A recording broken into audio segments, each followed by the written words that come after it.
सभी को नमस्ते।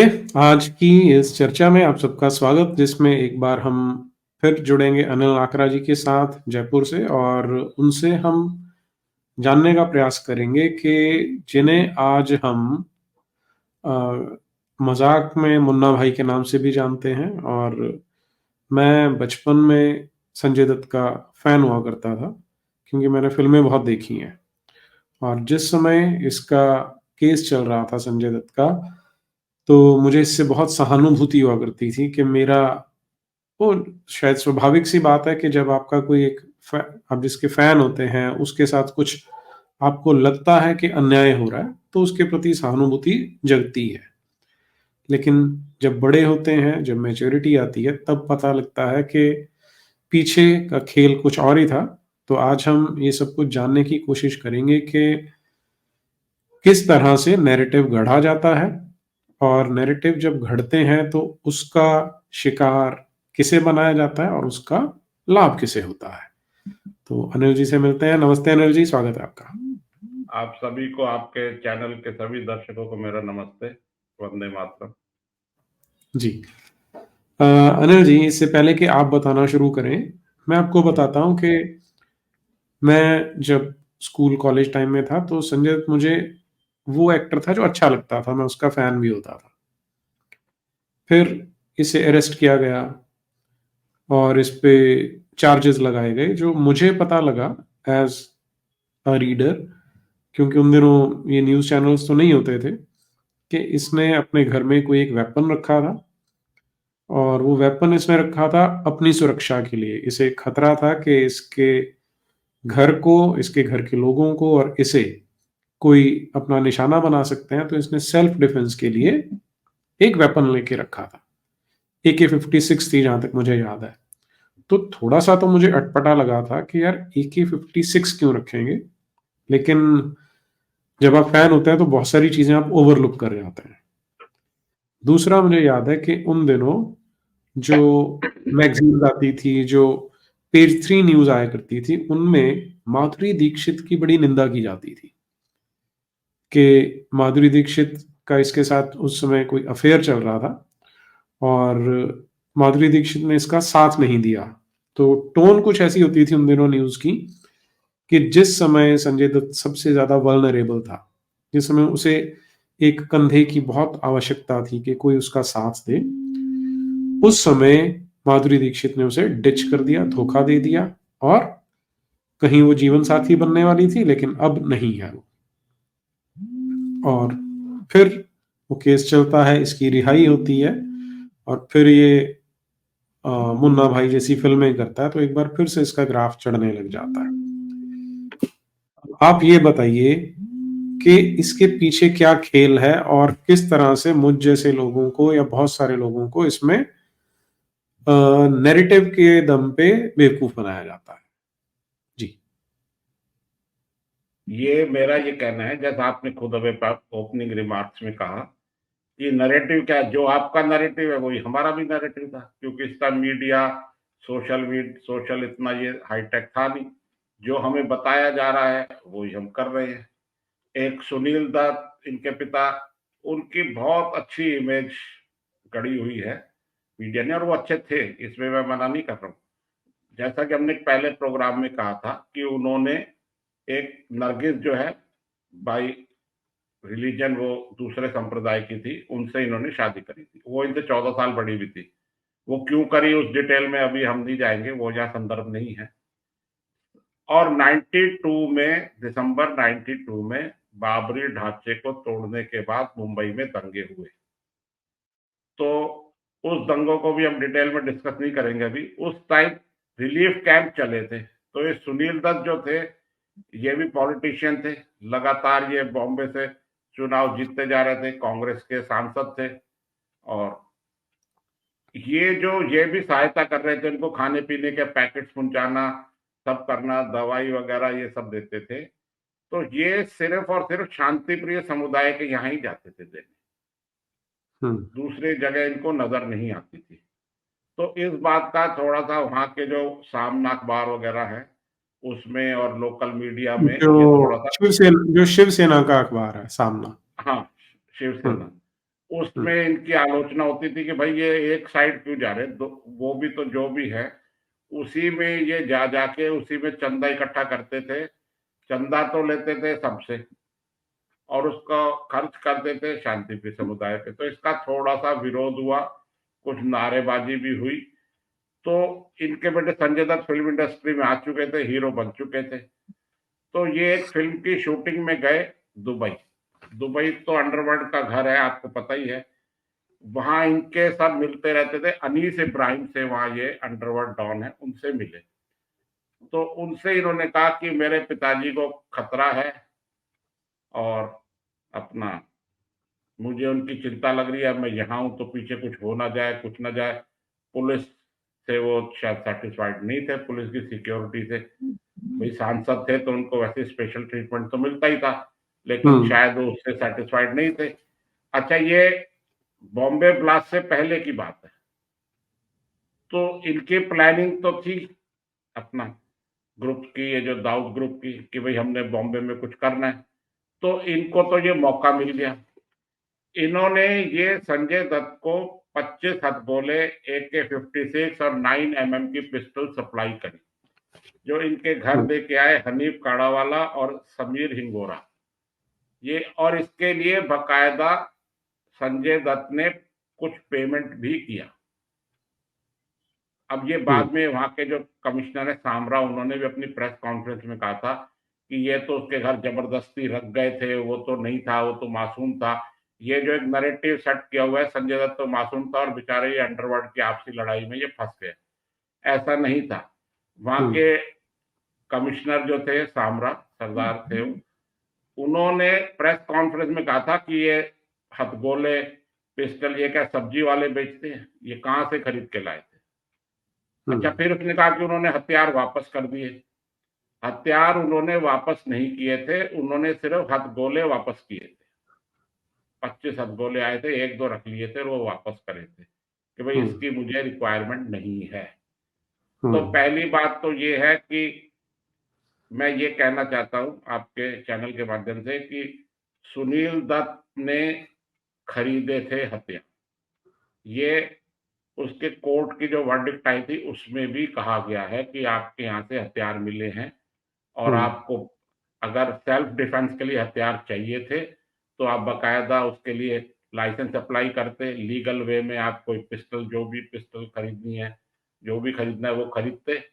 तो ये इलीगल को किसी भी तरीके से जस्टिफाइड नहीं किया जा सकता।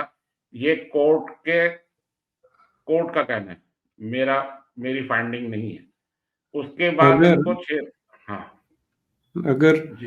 लीगल रूट से लेने की कोशिश करेंगे, तो ना तो हम्म 9mm पिस्टल मिल सकती है क्योंकि वो प्रोहिबिटेड बोर में आती है और हम्म AK-56 का तो सवाल ही नहीं पैदा होता क्योंकि वो तो मिलिट्री ग्रेड वेपन माना जाता है और प्रोहिबिटेड बो वो भी प्रोहिबिटेड हम्म बोर में ही आता है। तो वहाँ तो इन्हें मिलना ही नहीं था कुछ भी, इस तरह का तो कुछ नहीं मिलना था जैसा इन्होंने रखा हुआ था घर इनके ऊपर जो पुलिस ने चार्ज लगाया था वो मुंबई अटैक में शामिल होने का भी लगाया था, जिसको कोर्ट ने बाद में नहीं माना था। वो धारा इन पे हट गई थी।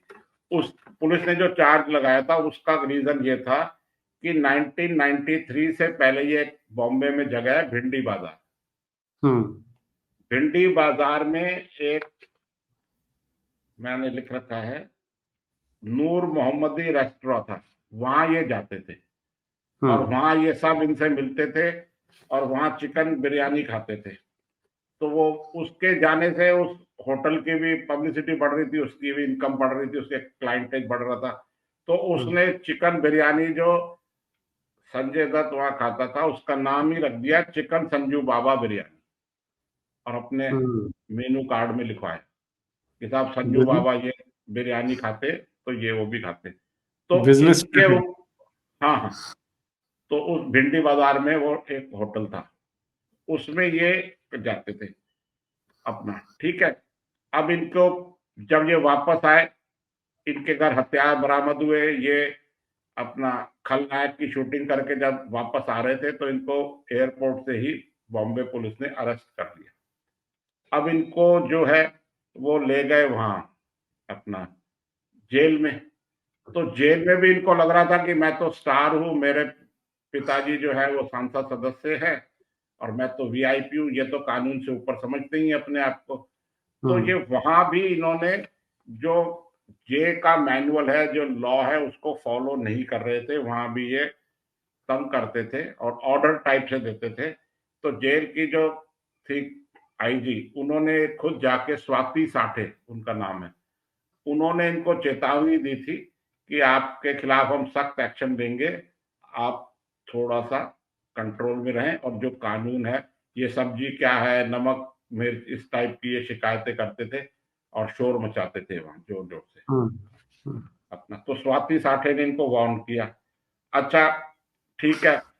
अब ये जब पेशी होती थी अपना कोर्ट में, तो सरकार के वकील थे उज्जवल निकम, वो बड़े पॉपुलर हुए थे, काफी आए थे, सब जनता उनको जानती है, आप भी जरूर जानते हैं।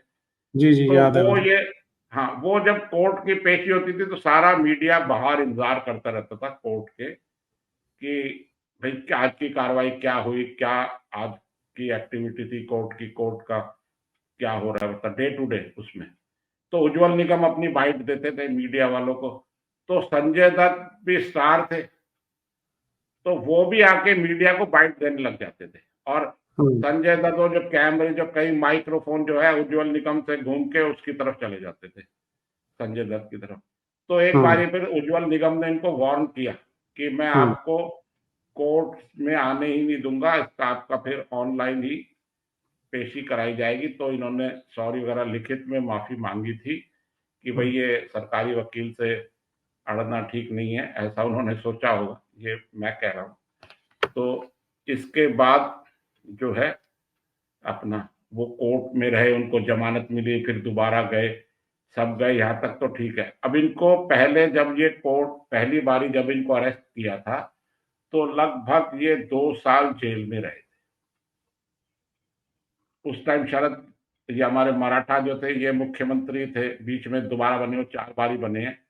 तो संजय दत्त उनके पास गए हम्म। और अपना खूब दुखड़ा रोया कि इसको निकालो निकालो, संजय दत्त को इस केस से। लेकिन नहीं, मीडिया ने और एक मिनट, संजय दत्त थोड़ी गया होगा, सुनील दत्त गया होगा। सुनील दत्त गए थे कि संजय दत्त को आप इस केस हम्म। से बाहर निकालो। जी। लेकिन वो मीडिया में इतना हाइप हो गया था कि मतलब वो कुछ चाहते हुए भी शायद नहीं कर पाए। ठीक है जी। उसके बाद जो है, फिर ये सरकारें आई गई, ये नहीं हुए, ये परेशान रहे, इन्होंने फिल्मों में कुछ छोटी मोटी कर रहे थे, वो भी छोड़ दिया। फिर 1995 में शिवसेना बीजेपी की सरकार आई, जिसके मनोहर जोशी मुख्यमंत्री बने। और बाला साहब तो खुद बोलते थे कि ये मेरी रिमोट कंट्रोल सरकार है। तो ये उनके पास भी गए, उनके पास अपना दुखड़ा रोया, कई बारी चक्कर लगाए, करे कि साहब उसको छुड़वाओ, उसको छुड़वाओ। तो बाला साहब का कुछ दिल पसीज गया। तो अब सब छुड़वाए कैसे? मैं बाला साहब की उसमें नहीं कर रहा हूँ, बाला साहब अगर उस टाइम नहीं होते तो बॉम्बे का बहुत बुरा हाल होता, ये मैं आपको आगे बताऊंगा। तो यहां तक की बात हो गई कि सुनील दत्त जो थे वो कांग्रेस को बिलोंग करते थे। अब कांग्रेस और शिवसेना आपस में एंटी चलते थे। तो सुनील दत्त इतने परेशान थे, उसने कहा कि मैं तो एक्टिव राजनीति को ही छोड़ दूंगा, छोड़ रहा हूं, और मैं चुनाव नहीं लड़ूंगा। लेकिन वो लगातार 3 बारी, कितनी बारी ध्यान नहीं, 3 या 4, वो लगातार चुनाव लड़ते थे और जीत जाते थे। तो फिर उस टाइम जो इलेक्शन आए थे, उसमें सुनील दत्त नहीं खड़े हुए, सॉरी, वो नहीं खड़े हुए। तो फिर वहां से शिवसेना के मधुकर सरोपतार वो जीते, सुनील दत्त नहीं खड़े हुए थे। तो ये इनका कहते हैं कि ये शायद इनका एक सीक्रेट कुछ एग्रीमेंट भी था कि आप जो है कांग्रेस से दूरी बनाएंगे, और फिर अब इनको छुड़वाना है, इसके लिए क्या करें। तो एक उस टाइम की सरकार ने फिर एक कमेटी बनाई कि भाई जो टाडा में जो बंदी अरेस्ट हुए हैं अपना, उनकी समीक्षा की जाए। उस समीक्षा में फिर उस रिपोर्ट को, उसमें ये रिपोर्ट आई कि संजय दत्त का व्यवहार अच्छा है, लिहाजा इसको जमानत दे दी जाए। अब मैं इसमें कहना चाहूंगा, मैंने भी पहले बताया कि वहां की जेलर उनको वार्निंग दे रही है, उज्जवल निगम उनको वार्निंग दे रहे हैं, और ये रिपोर्ट आई गई कि भाई इसका औरों की भी रिपोर्ट आई, औरों का क्या हुआ ये तो नहीं मालूम। संजय दत्त का जेल में अच्छा व्यवहार है, वो नियम कायदों का पालन कर रहे, हो सकता है बाद में करने भी लग गए, मैं ऐसा नहीं कहता।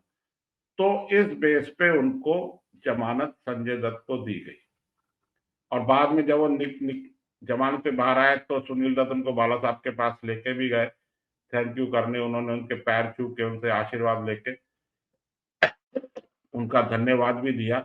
अब चाहे इसमें मजे की बात, ठीक है बाला साहब वगैरह सब सरकार चली गई, अब 2000 जो सुनील दत्त संन्यास ले चुके थे एक्टिव पॉलिटिक्स से, वो फिर चुनाव में खड़े हुए, उनका काम हो गया था, और फिर वो चुनाव जीत गए 2004 में, और मनमोहन सिंह की सरकार पहली बारी बनी 2004 में, उसमें वो स्वास्थ्य मंत्री बने थे, लेकिन 4-6 महीने में ही शायद उनकी 2004 में ही डेथ हो। बाद में फिर संजय दत्त दोबारा जेल गए, यरवदा जेल में सब गए। तो मेरा ये कहना है उनको बहुत रियायत दी गई, इतना पैरोल पे छोड़ा गया, इतना पैरोल पे छोड़ा गया कि 6 साल से 5 साल की सजा हुई, और पैरोल वगैरह करके वो 3-4 साल में वो बाहर आ गए थे। आज वो फ्री घूम रहे हैं, 3-3 शादियां करी हैं उन्होंने, लव जिहाद को पूरा वो कर रहे हैं। मैं ये बात आज आपके चैनल पे इसलिए कर रहा हूँ कि ये जो नैरेटिव बनाए गए हैं कि संजय दत्त एक मासूम था, उसको फंसाया गया, ये नहीं था, बकायदा उसने पेमेंट करके हथियार खरीदे थे, कुछ हथियार हथगोले वापस कर दिए थे, बंदूकें वगैरह अपने पिस्टल अपने पास रखी थी। तो ये बात क्लियर होनी चाहिए कि संजय दत्त मासूम नहीं थे, और हमारी कोर्ट भी इतनी वो नहीं है, बाइस नहीं है, उन्होंने उसको जो सजा दी वो उल्टा कम ही दी, इसमें बहुत ज्यादा भी कम हो दी, सकती थी। क्योंकि हाँ, क्योंकि अगर मिनिमम हम और ये मैक्सिमम, सोचें हाँ उसको जो मिनिमम कोई सजा है वो दी गई। अगर हुँ, आम आदमी होता तो शायद वो कुछ साल और जेल में सड़ता, या आगे क्या होता क्या नहीं होता। तो ये इन्होंने अपने वीआईपी होने का, अपने पिताजी की रेपुटेशन का बहुत फायदा उठाया, ये उस मेरा समय इसमें कहना है।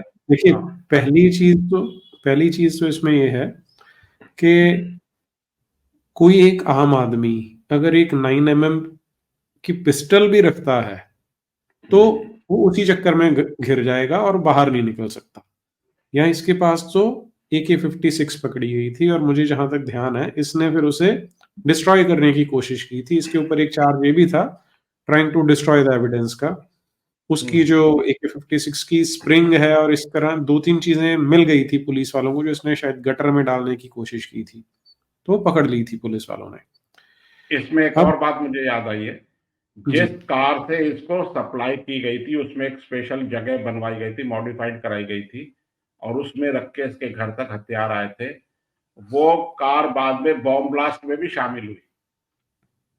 मैं वही कह रहा और हूँ कि हाँ, जितनी इतनी संलिप्तता थी ना उसके अंदर, और हम्म, टाडा लगा हुआ था, टाडा में से तो बाहर आने की संभावना ही नहीं होती थी। तो हम्म, ये तो बहुत आउट ऑफ द वे जाके एक्स्ट्रा ऑर्डिनरीली काम करके इसे छुड़वाया गया। और ये एक बार फिर बताता है कि हमारे देश में जो कानून है, वो अमीरों के घर की रखैल की तरह काम करता है।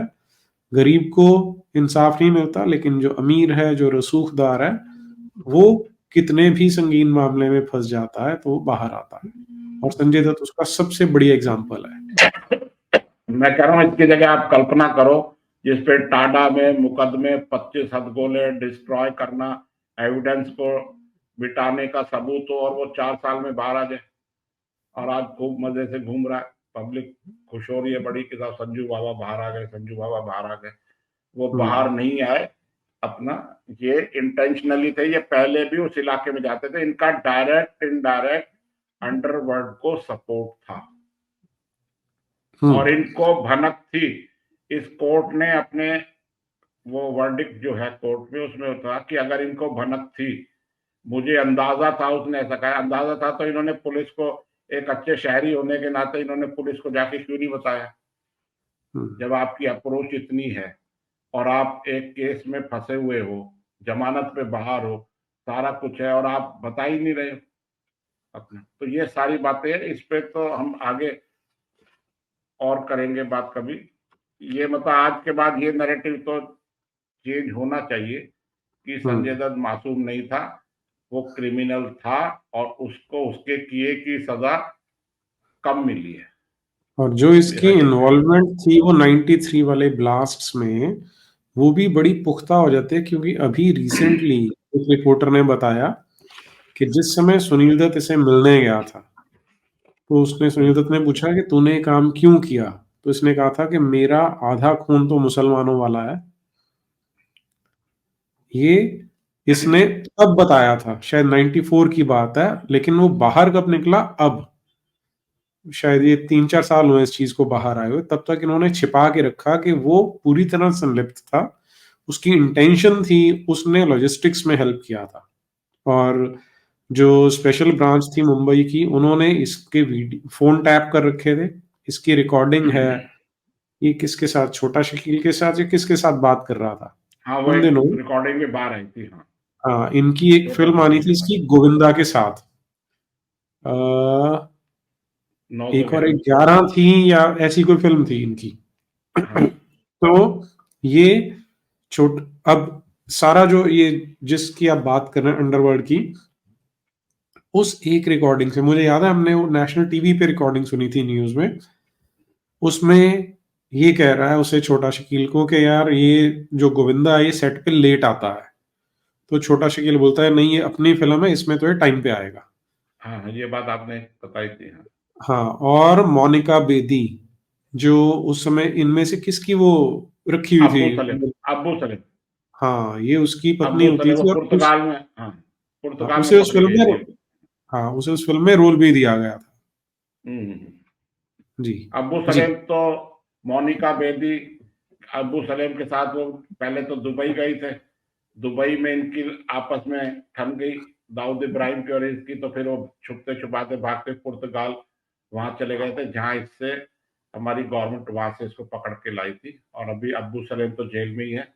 मोनिका बेदी अपनी सजा काट के रिहा हो चुकी है, कई साल हो गए। अच्छा, हम्म। इसमें फिल्मी उसमें स्टाइल में और बताऊं आपको, एक एक्ट्रेस थी परवीन बॉबी। हम्म। वो भी बिल्कुल एकदम से आउट हो गई थी पिक्चरों से वो क्यों आउट हुई, क्या पॉलिटिक्स है, वो हमारा मैटर नहीं है आज अपना।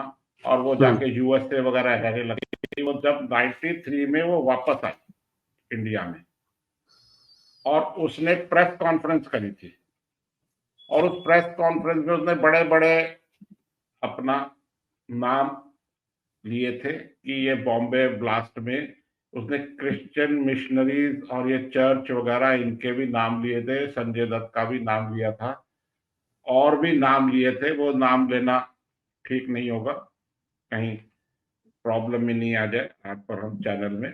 तो उन सब के नाम लिए थे उन्होंने क्लियर कट आईएसआई का नाम, चर्चेज का नाम और इसका नाम लिया था, और उसको बिल्कुल खारिज कर दिया। लेकिन किसी ने कोर्ट में ये बात ले गया, कोर्ट ने उसको बुलाया भी सही कि आप आके अपनी गवाही दो। पहले तो उसने परवीन बॉबी ने आने से मना कर दिया, लेकिन वो बीमार थी और अपने अकेली रहती थी। 95 में फिर उसकी अपने अपना फ्लैट में ही डेथ हो गई। कई दिन तक वो अंदर मरी पड़ी रही। जब अड़ोसी पड़ोसी को बदबू आई तो पुलिस ने दरवाजा खोला, तो वो भी उनके पास क्या राज थे वो राज अपने साथ ही ले गई। लेकिन उन्होंने भी संजय दत्त, फिल्म इंडस्ट्री और ये जो दुबई गैंग ये सब है, इन पे क्वेश्चन मार्क किया था। वो अपनी बात कह नहीं पाई डर के मारे, कुछ वो बीमार भी थी, और अकेली वो उनकी 95 में, मार्च 95 में उनकी डेथ हो गई बॉम्बे में। हम्म। तो ये, अब इसके बाद मैं, यही हम बॉम्ब ब्लास्ट की बात है तो इसमें बात करना चाहूंगा। बाबरी ढांचा टूटने के बाद जो दंगे हुए वो हम सबको पता है। 93 में बॉम्ब ब्लास्ट हुए वो भी हमको पता है। हमको पता मतलब मोर और लेस पब्लिक को डोमेन में है कि कैसे 93 में 12 ब्लास्ट हुए, मराठा क्षेत्र हमने 13 बताए, वो सब बात हम कर लेंगे। मैं इसमें कहना चाहता हूं कि दिसंबर में जो 6 दिसंबर 1992 के बाद जो बॉम्बे में दंगे हुए, वो 7-8 दिन में कंट्रोल में हो गए जैसे तैसे। उसमें काफी नुकसान हुआ, लेकिन वो हो गए। अब उसके बाद क्या हुआ कि जनवरी में जो उस टाइम बॉम्बे पोर्ट ट्रस्ट था, वो मस्जिद बंदर, वो पुराना ही जो बॉम्बे सेंट्रल वीटी ये इलाका है, ये सारा शांति प्रिय लोगों का ही वो ये हाँ हाँ, ये ज्यादा। हाँ, बॉम्बे तो सेंट्रल से चलिए कमाठीपुरा की तरफ और भिंडी बाजार की तरफ, ये तो हाँ, सारा बड़ा भिंडी डाउन बाजार और ये, मार्केट और ये हाँ, क्राफेड मार्केट, मोहम्मद अली रोड, ये सब इन्हीं का ही हम्म है अपना। वहां इन्होंने एक और हम्म बलवा किया था, वो अभी मैं बता दूंगा आपको।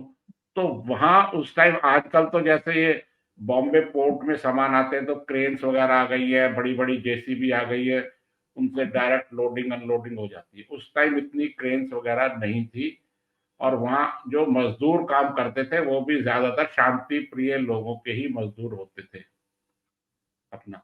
उनको बोलते हम्म थे मघाड़ी मजदूर, मधाड़ी, मधाड़ी या मघाड़ी हम्म मजदूर उनको बोलते थे ना। जो ये पोर्ट में गोदी के ये जो माल उतारना, शिप से चढ़ाना, या क्रेन्स भी आ रही है तो भी उसमें हेल्प करते थे। तो उन दिनों कुछ गुजरात में भी कुछ ऐसे कुछ हिंदू मुस्लिम कुछ वायलेंस टाइप हुई, तो मगाड़ी मजदूरों ने आपस में सोचा कि हमको 92 में भी हमारी ये ढांचा ढा दिया गया, इसका तो बदला लेना चाहिए। इन सब ने ये प्लान करी, ये ऑन रिकॉर्ड है बात अपना, ये कोई मेरे मन हम्म की बात नहीं है। तो उस एरिया में बकायदा ऑर्केस्ट्रा पार्टी वगैरह थी, शिवसेना और ये सब प्रोग्राम ये सब कराते रहते थे। तो इन्होंने कहा कि हमको बदला लेना है, इनको तंग करना। भाई शुरुआत कैसे हो, तो एक वहां उसमें जो वहां जैसे अपने यहाँ जागरण होते हैं, वहां जैसे होते थे प्रोग्राम, उसमें एक ड्रमर था, वो बड़े बड़े बाल रखता था और ड्रम बजाता था। और ये गणेश उत्सव ये वहाँ ज्यादातर थे, इस टाइप के वहाँ जागरण टाइप होते थे, उसमें ड्रम बजाता था और बहुत पॉपुलर था। तो कहा कि हम उसको मारेंगे, वो हमारे एरिया में ऐसे गलत काम कुफ्र करता है, वो हमारे एरिया में, मतलब भगवान के क्या नाम नाम हमारे था एरिया में। क्या नाम, कौन था ड्रमर ये? ड्रमर का नाम नहीं मालूम है, ये मैंने एक संजय दीक्षित की किताब पढ़ी, सॉरी जितेंद्र दीक्षित की किताब है, उसमें ड्रमर का नाम नहीं है, ये कोई भी जाके देख सकता है। ये क्राइम के रिपोर्टर रहे हैं अपना, स्टार टीवी में, आज तक में, सामना में। तो ड्रमर का नाम उसमें नहीं है। उसको ये ढूंढा, शायद ड्रमर को पता लग गया पहले, और वो भाग हम्म गया, वो इनके हाथ नहीं आया। लेकिन फिर इन्होंने लूटपाट और ये सब मार कुटाई ये सब करी। आज जो मैं आपको कह रहा हूँ अपना, कि अभी जैसे कुछ 2 4 6 महीने पहले ये अरुणाचल प्रदेश में कुछ महिलाओं को निवस्त्र किया और इतना हल्ला मचा मणिपुर में, मणिपुर है। मणिपुर में, हाँ, मणिपुर मणिपुर में, हाँ, ठीक है। ऐसे ही सेम स्टोरी ये ऑन रिकॉर्ड है। उस मुंबई के उस मस्जिद बंदर के इलाके में 2 महिलाओं को निवस्त्र किया गया, उनको मारा गया, घुमाया गया और उनकी हत्या कर दी। वहां एक कोई बुजुर्ग आदमी उनको बचाने आया, उसकी भी हत्या कर दी। ये किसी को मालूम है नहीं मालूम, मुझे इतना नहीं मालूम, लेकिन ये ज्यादा लाइमलाइट में नहीं है, ये ऑन रिकॉर्ड है अपना। आज का तो हमने हल्ला मचा दिया, उस टाइम इतने मीडिया थे नहीं, जितना हाईटेक हुआ नहीं। तो उसके बाद क्या हुआ कि वहां की जो महाराष्ट्र की जो कांग्रेस की सरकार थी अपना, उन्होंने ऑर्डर दे रखे थे कि आप इन पे हल्का बल प्रयोग करेंगे, गोली तो किसी भी हालत में नहीं चलाएंगे। ठीक है जी। तो वहां एक शांति प्रिय लोगों ने एक हवलदार की भी हत्या कर दी और उसके कई टुकड़े करके वहां गार्डन में फेंक दिया। ठीक। अच्छा तो उसी भिंडी बाजार इलाके में। और हमारे जो उस टाइम के जो मुख्यमंत्री थे महाराष्ट्र के, सुधाकर राव नाइक, वो उस एरिया का, वो उनको भी एरिया मिला, तो वही एरिया मिला, मतलब शांति प्रिय लोगों का। वो वहां हम्म गए, तो वहां जाके उनको अपना ये वहां की पुलिस ने, और एक वहां नाम लेके मैं बता रहा हूँ, हवलदार थे बब्बन यादव, हम्म उन्होंने कुछ पुलिस वालों के साथ जाके मुख्यमंत्री से अपना रोष प्रकट किया कि हमको यहाँ मरने मारने के लिए क्यों छोड़ रखा है आपने। और ऐसी सिचुएशन हो गई कि वहां काफी हल्ला गुल्ला हुआ और मुख्यमंत्री को वहीं ऑर्डर देने पड़े कि अगर सामने से कोई आप पे हमला करता है तो आप भी अपना बचाव करेंगे। ठीक है जी। तो वहां से हुआ, इसकी इस बातों की चर्चा नहीं हो रही कि आप हमारी सेना लगा दी, ये लगा दिया। जनवरी 93 की बात कर रहा हूं मैं। लेकिन उनको ऑर्डर नहीं दे रखे और मार वही रहे। और मघाड़ी मजदूर बंदर मस्जिद बंदर एरिया में जगह जगह दंगे कर रहे हैं। अच्छा, वहीं पे एक बेकरी थी, मैंने लिख रखा है नाम, सुलेमान बेकरी।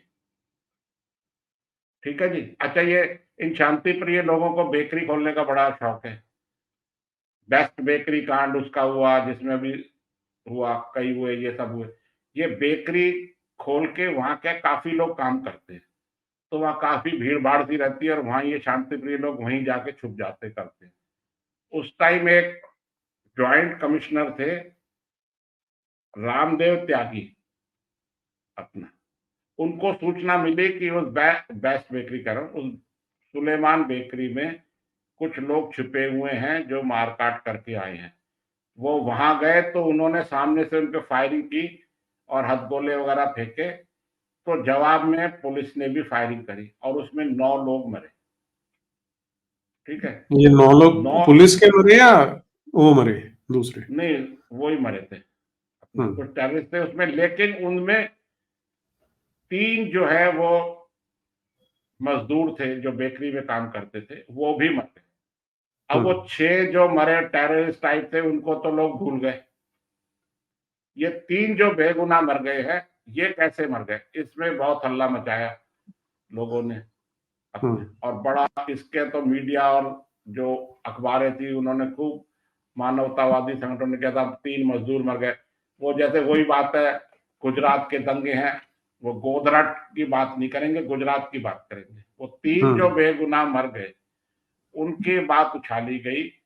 और जो 6 उन्होंने मारे, अच्छा ये छुप जाते थे, भाग जाते थे, अपने हथियार वगैरह ये है बचने के लिए। ये बेकरियों में, पुराने टाइम की बेकरी आग लगा लगा के कोयले से और ऐसे बने उनमें फेंक देते थे, तो पकड़ में नहीं आती थी अपना, हम्म। या इतने जल जाती हो जाती थी। ये बेकरियों का इन्होंने खूब कवर फायर लिया है बेकरी से। अच्छा, इस रामदेव त्यागी को बाद में श्री कृष्ण आयोग की रिपोर्ट, इसके बाद हम उस पर चर्चा करेंगे, उसमें इनको अरेस्ट भी किया गया, ज्वाइंट कमिश्नर, अच्छा। कि आपने, हाँ, 3 सर्विंग बेगुनाह जॉइंट लोग। कमिश्नर ऑफ पुलिस को अरेस्ट किया। हाँ, उसके 95 में जब ये कृष्णा आयोग की रिपोर्ट आई, तो इन हम्म। सब ने, मानवतावादियों ने और ये ह्यूमन राइट्स वालों ने हल्ला मचाया। वो 3 मजदूर मर गए, 3 मजदूर मर गए वहां बेगुनाह। वो 6 की बात नहीं करी, टोटल 9 मरे थे, वो 3 मर गए, 3 मर गए, उसकी बात करी अपना। और इसका बाद में हुआ। तो ऐसे करके फिर जब पुलिस को फायरिंग के आदेश दिए गए, तो ये दंगे जो हैं 12-14 दिन जनवरी में भी चले अपना। अच्छा, इस हम्म। दंगों का देखो, हम, मैं इसमें थोड़ा सा संदर्भ अलग हो जाएगा, लेकिन 1 मिनट में बात करता हूँ कि हम बिहार पॉलिटिक्स की तो बहुत बात करते हैं कि साहब बिहार में पॉलिटिक्स ये है, कौन किधर गया, कब किधर पलटा मारा, और बड़ी डर्टी पॉलिटिक्स है। मेरा ये कहना है, बिहार की जितनी डर्टी पॉलिटिक्स है, उससे कुछ कम डर्टी पॉलिटिक्स महाराष्ट्र की नहीं है। मैं बिहार हम्म। की पॉलिटिक्स को डिफेंड नहीं कर रहा, वो तो कंडेमेबल है ही। लेकिन महाराष्ट्र में क्या है, लोग पढ़े लिखे लोग ज्यादा दिख रहे हैं, इंग्लिश बोलने वाला ज्यादा दिख रहे हैं। तो बॉम्बे हम्म। का कल्चर थोड़ा सा हाई लग रहा है, पटना थोड़ा लोअर साइड दिखता है, इसलिए हम भूल जाते हैं। महाराष्ट्र में भी 4-4, 3-3, 4-4, 5-5 पार्टी सिस्टम है, वहां खूब हो रहा है। अच्छा, इस पॉलिटिक्स में क्या हुआ, हमारे जो मराठा छत्रप थे, इनको हम्म। मुख्यमंत्री बनना था, केंद्र में हम्म। सरकार थी नरसिम्हा राव की, और ये रक्षा मंत्री थे अपना, हमारे मराठा शरद गॉडफादर। पवार। हम्म। हाँ, हम्म। ये रक्षा मंत्री थे अपना। तो इन्होंने खूब अपनी के साथ पॉलिटिक्स बने। बॉम्बे में लॉ एंड ऑर्डर खराब हो गया, खराब हो गया, इनके भी संबंध थे नहीं थे, ये अभी हम इस पे नहीं करते बात, लेकिन डायरेक्ट इनडायरेक्ट इन्वॉल्वमेंट तो था ही इनका। 8 घंटे पीवी नरसिम्हा राव प्रधानमंत्री के घर मीटिंग चली कि, और उसके बाद ये फैसला लिया गया कि सुधाकर राव नाईक जो है वो रिजाइन करेंगे और हमारे मराठा छत्रप दोबारा से अपना ये बॉम्बे की चीफ मिनिस्टर बनेंगे। चीफ मिनिस्टर बनेंगे। 4 बार चीफ मिनिस्टर बने थे, वो हम्म। चीफ मिनिस्टर बनेंगे। अच्छा, वो दोबारा चीफ मिनिस्टर बने, उनके चीफ मिनिस्टर बनते ही ये हम अभी जनवरी की बात कर रहे थे, दिसंबर उससे पहले हो गया, फिर जनवरी में दंगे हुए। अब इन्होंने 6 दिन ही हुए थे इनको अपना सीएम पद की शपथ लिए हुए, और मुंबई में सीरियल ब्लास्ट हो गए 12। अब इन्होंने तो अभी हम्म। काम काज संभाला ही था, और इस बल पे संभाला था कि भाई मैं लॉ एंड ऑर्डर को मेंटेन करूंगा। पुराने जो सीएम है वो मेंटेन नहीं कर पा रहे। तो उस टाइम इतना मीडिया था नहीं, इन्होंने शाम को दूरदर्शन पे आके इन्होंने कहा, अपना एक महाराष्ट्र को संबोधित किया या देश को संबोधित किया कि ऐसे ऐसे 13 ब्लास्ट हुए हैं मुंबई में, जबकि ब्लास्ट 12 थे, पुलिस की रिपोर्ट 12 थी, 13 ब्लास्ट हुए हैं। और वो जो 12 ब्लास्ट हुए थे वो सब हिंदू एरिया में हुए थे, स्टॉक एक्सचेंज, दादर में शिवसेना का ऑफिस, और अच्छा उसमें भी मीरा रोड सिद्धिविनायक में भी मंदिर जो, के पास भी, सिद्धिविनायक मंदिर के पास भी हुआ था शायद। हाँ हाँ हाँ, वो सारे वही थे। तो इन्होंने 13वां नाम और लिया कि 13 जगह बॉम्ब ब्लास्ट हुए हैं, वो 13 नाम ले लिया मस्जिद बंदर का, हम्म। कि वहां भी 13 ब्लास्ट हुए।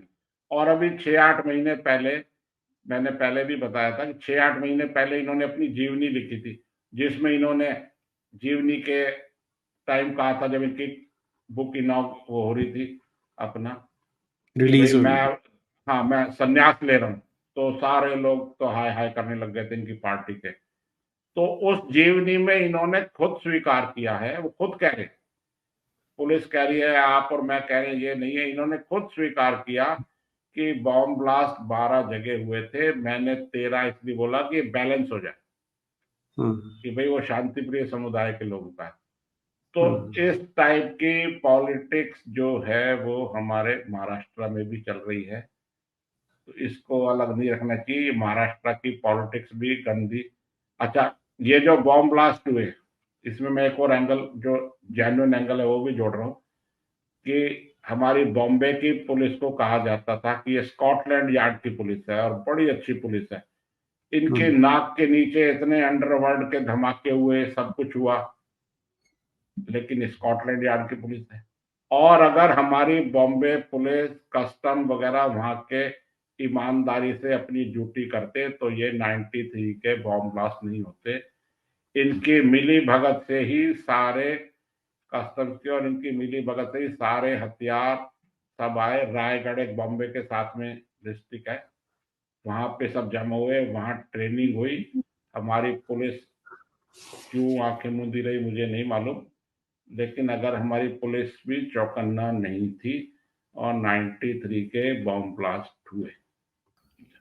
मैं एक लास्ट में इसमें बात बताऊं आपको, कि पहली private airlines east west airlines जो है वो हमारे मराठा छत्रप की रिकमेंडेशन से ही स्टार्ट हुई थी, और उसके जो ओनर थे या चेयरमैन थे वो थे तकीउद्दीन अपना। अब छोटा राजन और इनमें आपस में ठन गई थी अपना, दाऊद इब्राहिम में हम्म। अलग अलग गुट हो गए थे, और छोटा राजन ने अपने आप को प्रोजेक्ट करना शुरू किया था कि मैं तो हिंदू डॉन हूं और हिंदुओं की उसमें कर रहा हूं, और बॉम्ब ब्लास्ट के बाद अब मैं इनके साथ नहीं हूं।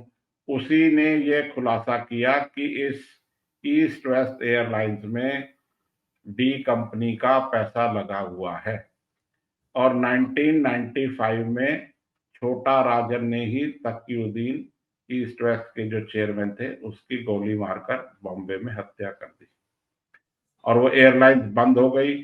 उस एयरलाइंस को फिर बाद में सहारा ने खरीद के चलाया, वो सहारा भी आज बंद है, वो एक हमारा ये सब्जेक्ट नहीं है। तो मतलब हम्म। इतना बॉम्बे की जो स्कॉटलैंड यार्ड की पुलिस है, उनकी नाक के नीचे डी ग्रुप वाले अपनी एयरलाइन चला लेते थे, और हमारी जब बॉम्बे जब पुलिस को बड़ी पॉलिटिशियन इज्जत थी। जब जब मुख्यमंत्री के लेवल का पॉलिटिशियन संरक्षण दे रहा होगा, मिल जाएगा, तो फिर तो यही काम होगा। मैं आज के फाइनल बात इसमें 2 कहूँगा, 2 नैरेटिव हमने चेंज करने हैं कि एक तो संजय दत्त की हम डिटेल में बात कर ही चुके हैं। संजय दत्त एक क्रिमिनल था और है। अब है कि नहीं है मुझे नहीं मालूम, लेकिन उसका पास्ट यही था। और ये जो महाराष्ट्र की पुलिस है और महाराष्ट्र की जो पॉलिटिक्स है, वो भी इक्वली डर्टी पॉलिटिक्स है, as dirty as Bihar politics. हमारा सिर्फ महाराष्ट्र और बॉम्बे और वो विकसित देश है और ये सब करके विकसित राज्य है करके हम इसको थोड़ा सा सुपर वो मान रहे हैं, जबकि ऐसा कुछ भी नहीं है। ये खोखा पेटी मैंने एक और उसमें भी बताया था, खोखा पेटी हफ्ता हवाला, ये सब बॉम्बे की पॉलिटिक्स डर्टी गेम, ये सब वहीं से स्टार्ट हुए थे। अब तो पूरे देश में स्टार्ट है, कलकत्ता साइड में भी बहुत चलता है हवाला। स्टार्ट इन्होंने किया था। ये खोखा खोखा और ये जो पेटी है, ये शब्द मुंबईया शब्द ही है। एक खोखा चाहिए, एक पेटी चाहिए, ये सब मुंबईया शब्द है। बाकी बात हम फिर करेंगे ज्यादा, बाकी आप जैसा कहें। जी, बस ठीक है जी, समापन की ओर चलते हैं। तो यही उद्देश्य था दर्शकों को बताना कि किस तरह से गठजोड़ है जो पॉलिटिक्स का अंडरवर्ल्ड के साथ रहा है बहुत लंबे समय से। अनिल जी, जुड़ने के लिए बहुत-बहुत आभार। जय श्री राम। बहुत धन्यवाद। जय श्री राम।